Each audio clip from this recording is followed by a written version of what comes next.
गणेशाय नमः। ओम श्री गणेशाय नमः। ओम नमः शिवाय। ओम नमः शिवाय। हर हर महादेव श्री शंभो। हर हर महादेव श्री शंभो। जय श्री हरि। जय श्री हरि। श्री शिव महापुराण रुद्र संहिता सती खंड का अथ पंचमो अध्याय। ब्रह्मा की मानस पुत्री कुमारी संध्या का आख्यान। जय भोलेनाथ। इत्याकण्ड्यवचस्तस्य ब्राह्मणो मुनिषत्तमम् समुदोवाच संस्मृत्य शंकरं प्रीतमानसः। सूत जी बोले, हे महर्षियों, ब्रह्मा जी के इस वचन को सुनकर मुनि श्रेष्ठ नारद प्रसन्न चित्त होकर शंकर जी का स्मरण करके आनंद पूर्वक कहने लगे। ब्राह्मण विधे महाभाग विष्णु शिष्य महामते अद्भुता कथिता लीला त्वया च शशिमौलिनः। ब्राह्मण नारद जी बोले, हे ब्राह्मण, हे विधे, हे विष्णु शिष्य, हे महाभाग, हे महामते, आपने शिव जी की अद्भुत लीला का वर्णन किया। गृहीत दारे मदने हृषे ही स्वगृहं गते दक्षे च स्वगृहं याते तथा ही त्वयि कर्तरि। मानसेषु च पुत्रेषु गतेषु स्वधामसु संध्या कुत्र गता सा च ब्रह्मा पुत्री पितृप्रसु।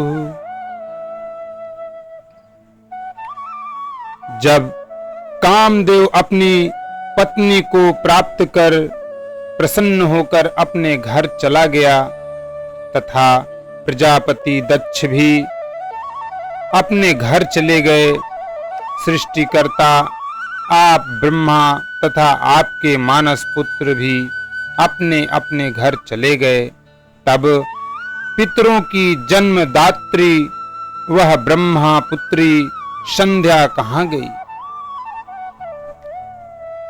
किम चकार च कैनैव पुरुषेण विवाहिता एतत् सर्व विशेषेण संध्यायाश्चरितं वद। उसने क्या किया और उसका विवाह किस पुरुष के साथ हुआ, इन सब बातों को और संध्या के चरित्र को विशेष रूप से कहिए। इत्याकण्ड्यवचस्तस्य ब्रह्मपुत्री पुत्रस्य धीमतः संस्मृत्य शंकरं भक्त्या ब्रह्मा प्रोवाच तत्त्ववित्। सूत जी बोले, तत्ववेता ब्रह्मा देव परम बुद्धिमान देवर्षि नारद के इस वचन को सुनकर भक्ति पूर्वक शंकर जी का स्मरण करके कहने लगे। शृणु त्वं च मुने सर्व संध्यायाश्चरितं शुभम् यच्छ्रुत्वा सर्वकामिन्यः साध्वयस्यु सर्वदा मुने। ब्रह्मा जी बोले, हे मुने, संध्या का संपूर्ण शुभ चरित्र सुनिए, जिसे सुनकर हे मुने सभी स्त्रियां पतिव्रता होती हैं। सा च संध्या सुता में ही मनोजाता पुरा भवत तपस्तत्त्वां तनुं त्यक्त्वा सैव जाता त्वरुन्धति। वह संध्या जो पूर्व काल में मेरे मन से उत्पन्न हुई थी वही तपस्या कर शरीर छोड़ने के बाद अरुंधति हुई।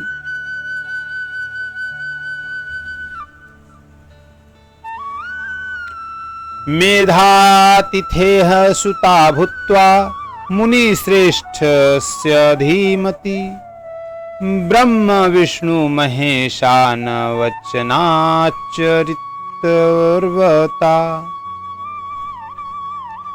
सर्वे पतिं महात्मानं वसिष्ठं सती ससीतव्रतं पतिव्रता च मुख्या भून्द्वदाश पूज्या त्वभीषणा।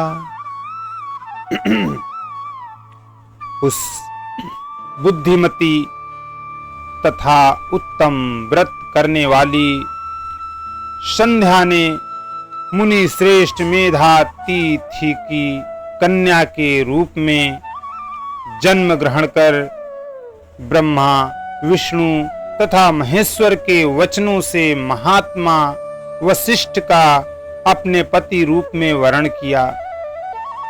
वह श्रेष्ठ पतिव्रता वंदनीय पूजनीय तथा दया की प्रतिमूर्ति थी।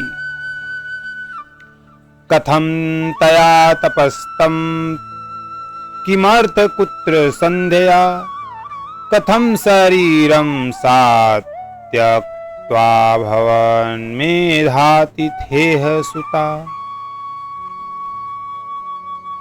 कथम वा विहितं देवैर्वहं ब्रह्म विष्णु शिवैः पतिं वसिष्ठं तु महात्मानं सव्यव्रेषसितव्रतम् एतन्मे श्रोष्यमाणाय विस्तरेण पितामह कौतूहलमरुन्धत्याश्रितं ब्रूहि तत्त्वतः। नारद जी बोले,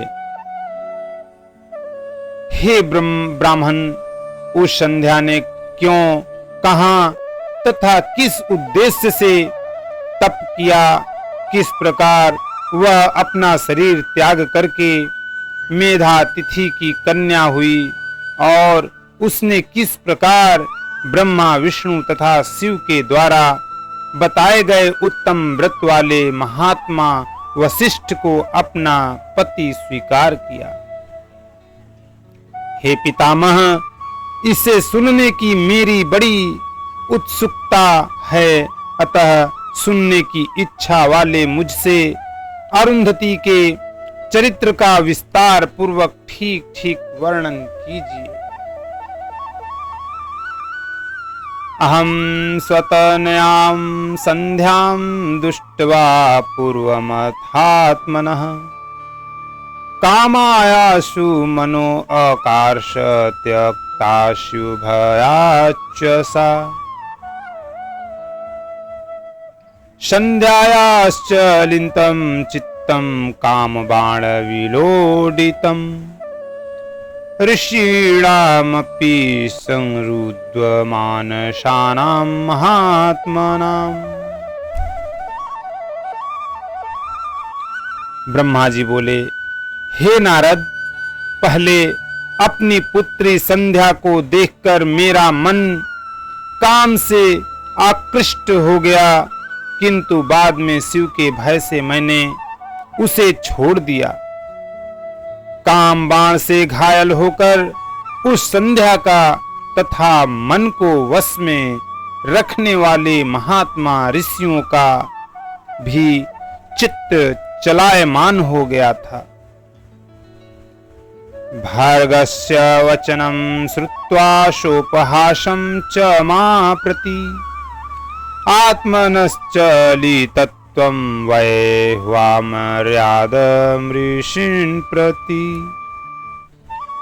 कामस्य तादृशं भावं मुनिमोहकरं मुहुः दृष्ट्वा संध्या स्वयं तत्रोपयमायाति दुःखिता।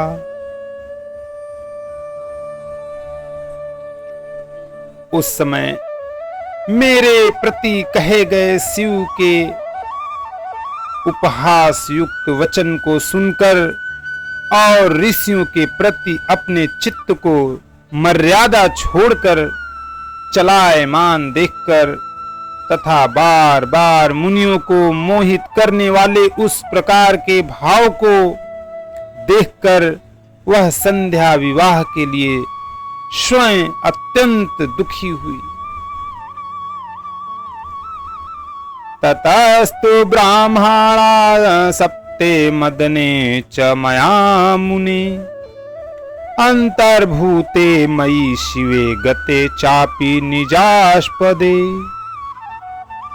आमर्षवशमापन्ना सा संध्या मुनि सत्तम मम पुत्री विचाय एवं तदा ध्यान पराभक्वत ध्यायन्ति क्षणमेवासु पूर्ववृतं मनस्विनी इदं विमृशे संध्या तस्मिन् काले यथोचितम्।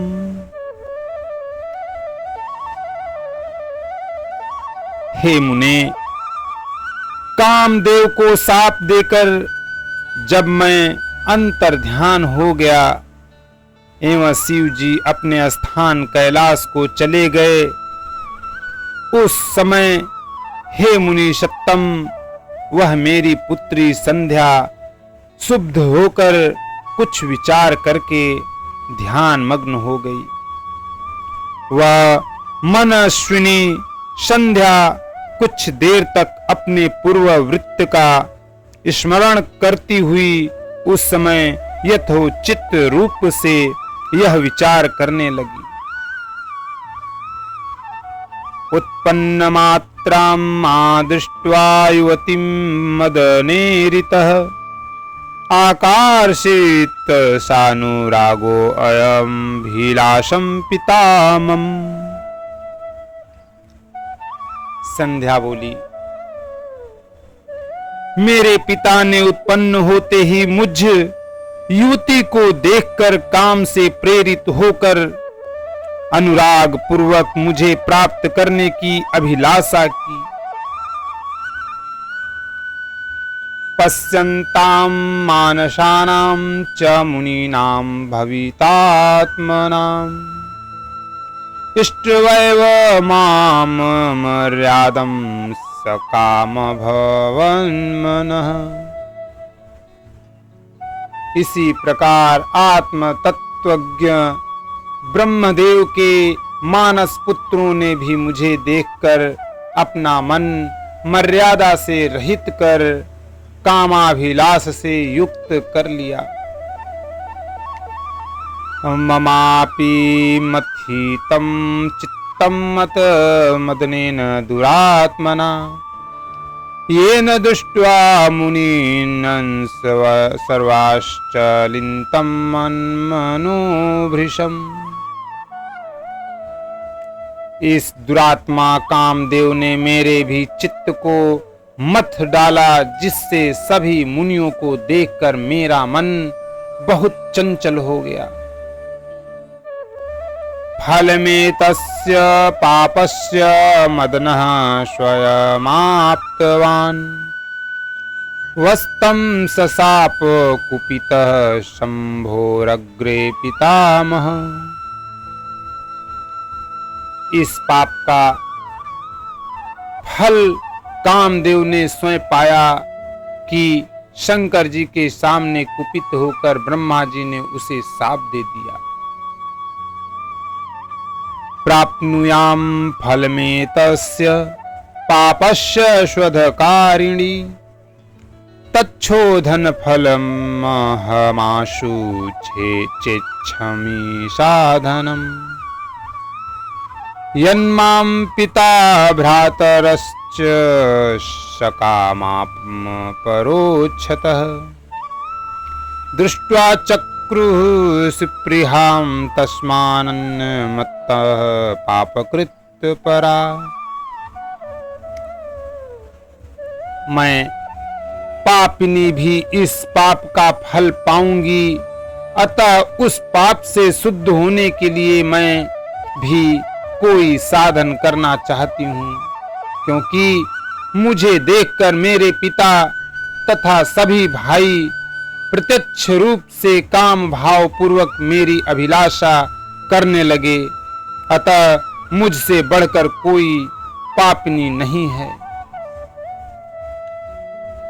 ममापि काम भावो अभूद मर्यादं समीक्ष्यतान् पत्यायव स्वकेताते सर्वेषु सहजेष्वपि। उन सब को देखकर मुझ में भी अमर्यादित रूप से काम भाव उत्पन्न हो गया और मैं भी अपने पिता तथा सभी भाइयों में पति के समान भावना करने लगी। करिष्याम्यस्य पापस्य प्रायश्चित्तमः स्वयम् आत्मानमग्नौ होम्यामि वेदमार्गानुसारतः किं त्वेकां स्थापयिष्यामि मर्यादामिह भूतले उत्पन्नमात्रा न यथा सकामा स्युः शरीरिणः।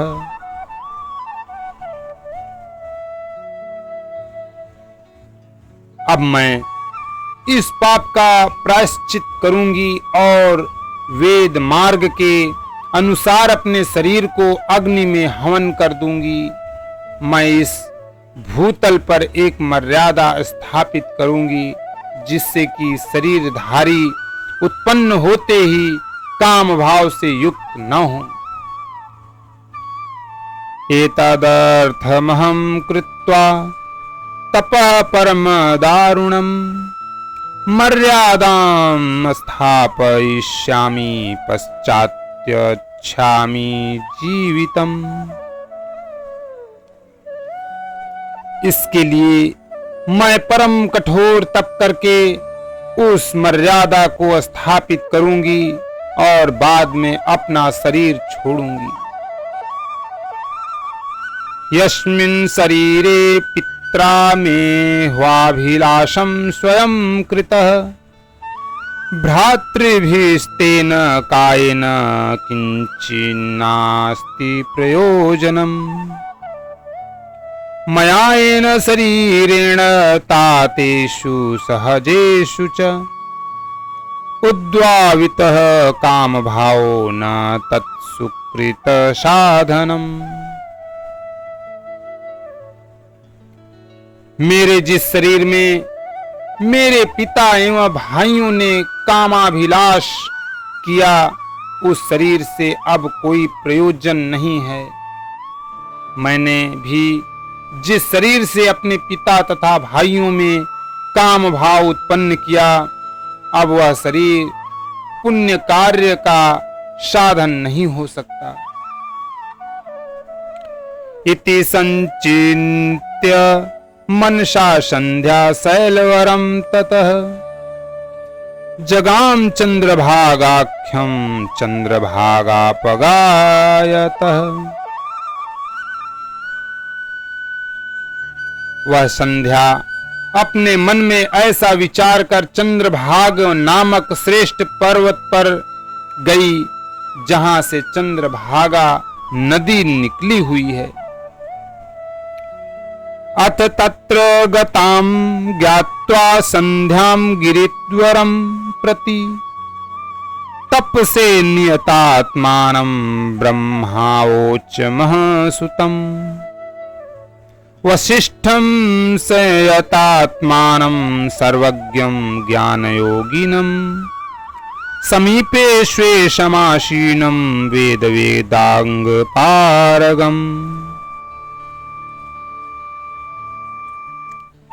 इसके बाद संध्या को उस श्रेष्ठ पर्वत पर तपस्या के लिए गई हुई जानकर मैंने अपने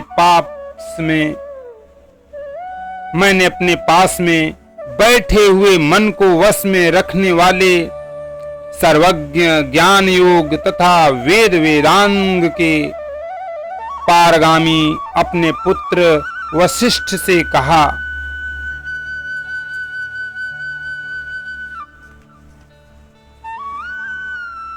वसिष्ठपुत्र गच्छ त्वं संध्यां जातां मनस्विनीम् तपसे धृतकामा च दिच्छस्वयनां यथाविधि मदाच्छमभवक्तस्याः पुरा दृष्टवैव कामुकान् युष्मान् मां च यथात्मानं सकामां मुनिषत्तमा। ब्रह्मा जी बोले, हे पुत्र वशिष्ठ, तपस्या का विचार करके गई हुई मनस्विनी पुत्री संध्या के पास जाओ और इसे विधि पूर्वक दीक्षा प्रदान करो। हे मुनिषत्तम, प्रथम यह तुम लोगों को, मुझको तथा अपने को कामाभिलाष से युक्त देख रही थी, परंतु अब इसके नेत्रों की चपलता दूर हो गई है।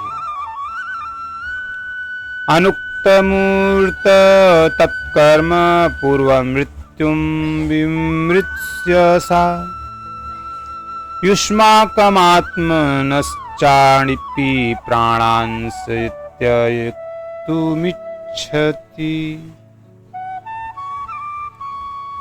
यह तुम लोगों को तथा अपने अभूतपूर्व दुष्कर्म को समझकर मृत्यु ही अच्छी है ऐसा विचार कर प्राण छोड़ने की इच्छा करती है। अमर्यादेषु मर्यादां तपस्या स्थापयिष्यति तपः कुर्तु गता साध्वी चंद्रभागाख्य भूधरे।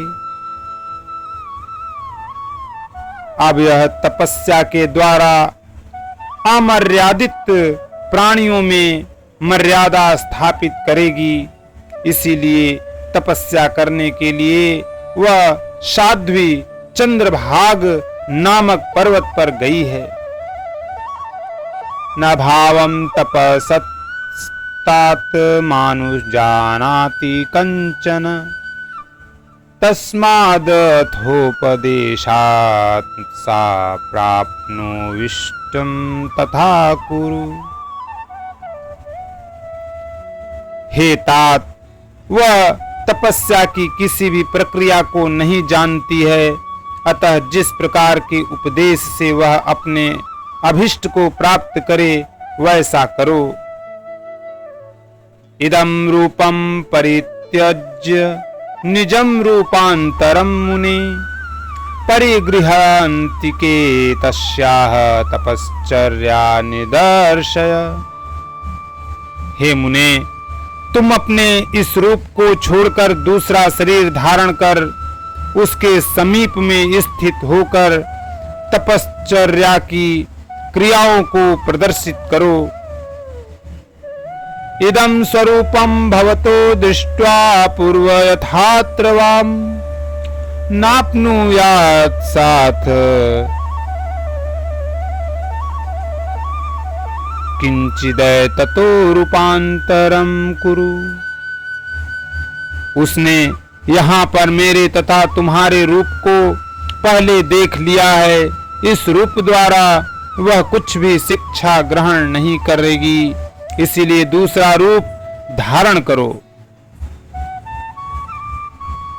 नारदेत्थं वसिष्ठो मे समाज्ञक्तो दयायुक्त तथा सित्वति च मां प्रोच्य ययो संध्यान्तिकं मुनि। तत्र देवसर पूर्ण गुणैर्मानसंसमित्तं ददर्श स वसिष्ठो अथ संध्या तत्तिर्गामपि।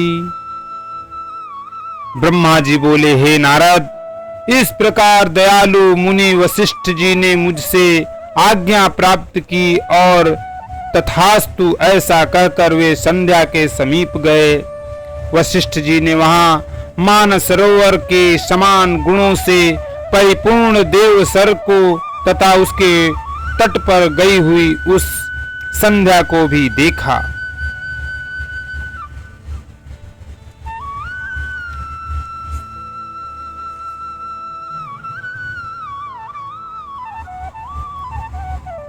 तीरस्थया तयारेजे तत्सर कमलोज्ज्वलम् उदद्दिन्दु सुनक्षत्रं प्रदोषे गगनं यथा मुनिर्दष्टवाथ तां तत्र सुसंभावां च कौतुकी विच्छाञ्चक्रे सरस्तत्र बृहल्लोहितसंज्ञकम् उज्ज्वल कमलों से युक्त वह देवसर तट पर स्थित संध्या द्वारा इस प्रकार शोभित हो रहा था मानो प्रदोष काल में उदित चंद्रमा तथा नक्षत्रों से युक्त आकाश रात्रि में सुशोभित हो रहा हो। मुनिर्दष्ट्वाथ तां तत्र सुसंभावां त सकौतुकी विच्छाञ्चक्रे सरसत्तत्र बृहल्लोहितसंज्ञकम्। कौतूहल युक्त वशिष्ठ जी सुंदर भाव वाली उस संध्या को देखकर बृहल्लोहित नामक उस तालाब की ओर देखने लगे। चंद्रभागा नदी तस्मात् प्राकारात् दक्षिणाम्बुधिं यान्ति सा चैव ददृशे तेन सानुगिरेर्महत्।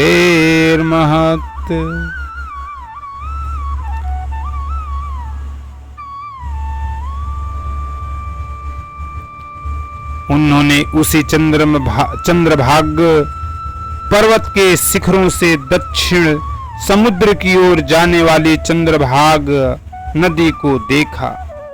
निर्विद्य पश्चिचम सातु चंद्रभागस्य सा नदी यथा हिमवतो गंगा तथा गच्छति सागरम। नदी चंद्रभाग पर्वत के विशाल पश्चिमी भाग को तोड़कर समुद्र की ओर उसी प्रकार जा रही थी जैसे हिमालय से गंगा समुद्र में जाती है। तस्मिन् गिरौ चंद्रभागे बृहल्लोहित तीरगाम संध्यां दृष्ट्वाथ पप्रच्छ वसिष्ठः सादरं तदा। उस चंद्रभाग पर्वत पर बृहल्लोहित सरोवर के तट पर स्थित संध्या को देखकर वशिष्ठ जी आदर पूर्वक उससे पूछने लगे, किमर्थमागता भद्रे निर्जनं त्वं महीधरम् कस्य वा तनया किं वा भवत्यापि चिकीर्षितम् एतदिच्छाम्यहं श्रोतुं वद गृहं न चेद्भवेत्। वदनं पूर्णचन्द्राभं निश्चेष्टं वा कथं तव। वशिष्ठ जी बोले, हे भद्रे, इस निर्जन पर्वत पर तुम किस लिए आई हो? तुम किसकी कन्या हो और यहाँ क्या करना चाहती हो? पूर्ण चंद्रमा के समान तुम्हारा मुख मलिन क्यों हो गया है? यदि कोई गोपनीय बात न हो तो बताओ, मुझे सुनने की इच्छा है। तच्छ्रुत्वा वचनं तस्य वसिष्ठस्य महात्मनः दुष्ट्वा च तं महात्मानं ज्वलन्तीमिव पावकम् शरीरधृग्ब्रह्मचर्य विलसन्तं जटाधरम् सादरं प्रणिपत्याथ संध्योवाच तपोधनम्।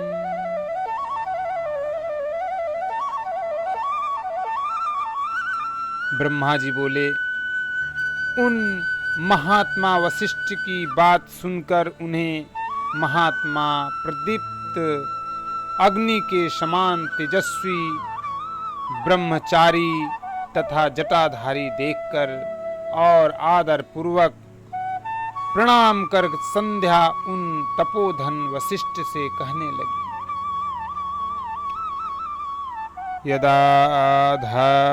यदर्थमागता शैलं सिद्धं तन्मे निबोधः तव दर्शन मात्रेण यन्मे सेत् स्वयमिति वै विभो तपश्चर्तुमहं ब्रह्माग्निर्जनं शैलमागता ब्राह्मणो अहं सुता जाता नाम्रा संध्येति विश्रुता। संध्या बोली, हे विभो, मैं जिस उद्देश्य से इस सिद्ध पर्वत पर आई हूँ वह तो आपके दर्शन मात्र से ही पूर्ण हो जाएगा। हे ब्राह्मण, मैं तप करने के लिए इस निर्जन पर्वत पर आई हूँ। मैं ब्रह्मा की पुत्री हूँ और संध्या नाम से प्रसिद्ध हूँ। यदि ते युज्यते संग्रमा त्वं समुपदेशय एतच्चीकृषितं गृहं नान्यं किचन विदते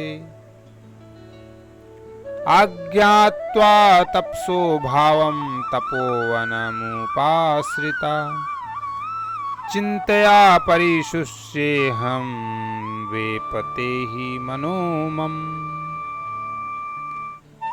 यदि आपको उचित जान पड़े तो मुझे उपदेश कीजिए, मैं तपस्या करना चाहती हूँ। अन्य कुछ भी गोपनीय नहीं है। मैं तपस्या की कोई विधि बिना जाने ही तपोवन में आ गई हूँ। इसी चिंता से मैं सूखती जा रही हूँ तथा मेरा हृदय कांप रहा है।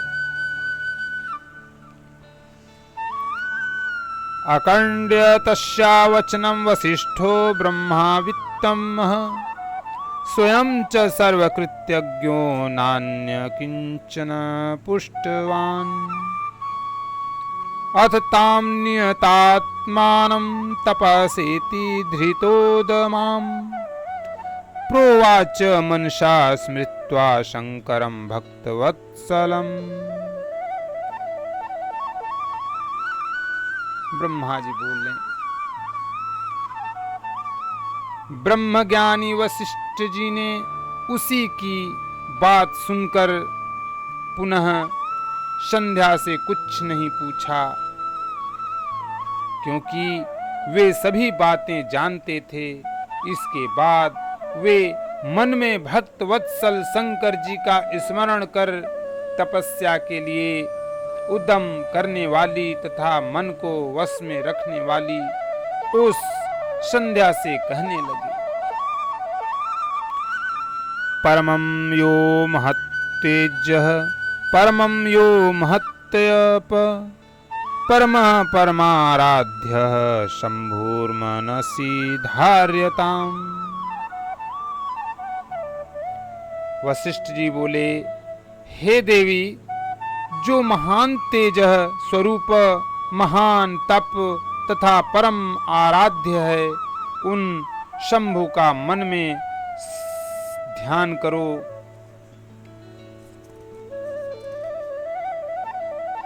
धर्मार्थ काम मोक्षाणाम यैका सत्वादि कारणम तमेकं जगतामाद्यं भजस्व पुरुषोत्तमम्। जो धर्म अर्थ काम और मोक्ष के आदि कारण तथा अद्वैत स्वरूप हैं, उन्हीं संसार के एकमात्र आदि कारण पुरुषोत्तम का भजन करो। मंत्रेणानेन देवेशं शंभुं भज शुभानने तेन ते सकलावाप्तिर्भविष्यति न संशयः। हे शुभानने, तुम इस मंत्र से देवेश्वर शंभु का भजन करो, उससे तुम्हें समस्त पदार्थों की प्राप्ति हो जाएगी, इसमें संदेह नहीं है। ओम नमः शंकरायेति ओमित्यन्तेन संततम् मौनं तपं स्मारंभं तन्मे दिग्दत्तः शृणु। निगदत्तः शृणु। ओम नमः शंकराय। ओम। इस मंत्र से मौन होकर इस प्रकार तपस्या का प्रारंभ करो। विशेष विधि तुमको बता रहा हूँ, सुनो। स्नानं मौनेन कर्तव्यं मौनेन परपूजनं हरपूजनं द्योः पूर्णजलाहारं प्रथमं षष्ठकालयोः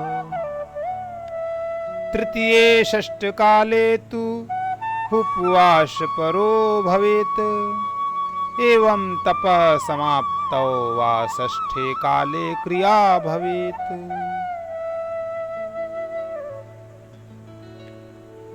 मौन होकर स्नान तथा मौन होकर सदा शिव की पूजा करनी चाहिए।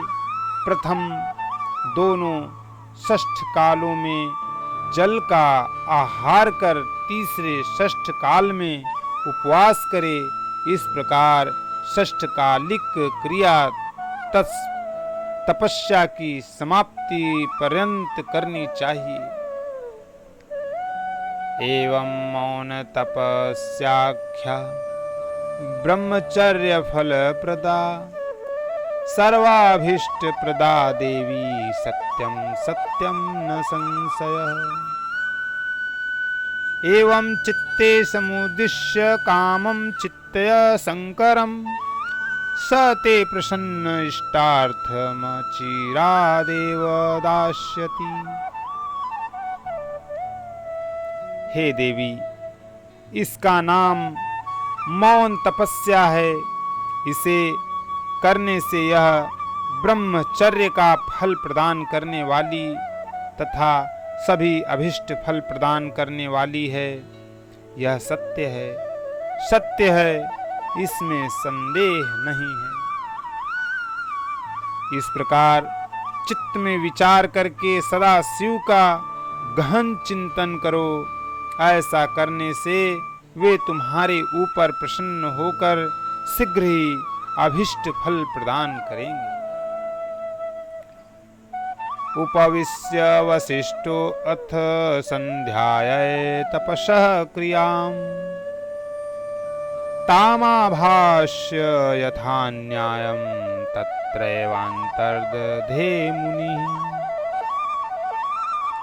ब्रह्मा जी बोले, इस प्रकार मुनि वशिष्ठ वहां बैठकर संध्या को तपस्या की यथोचित विधि बताकर अंतर ध्यान हो गए। ओम नमः शिवाय। इति श्री शिव महापुराणे द्वितीयायां रुद्र संहितायां द्वितीये सती खंडे संध्या चरित्र वर्णनम नाम पंचमो अध्यायः। इस प्रकार श्री शिव महापुराण के अंतर्गत द्वितीय रुद्र संहिता के द्वितीय सती खंड में संध्या चरित्र वर्णन नामक 5वां अध्याय पूर्ण हुआ। ओम नमः शिवाय। ओम नमः शिवाय। जय भोलेनाथ। जय शिव शंभो। जय शिव शंभो।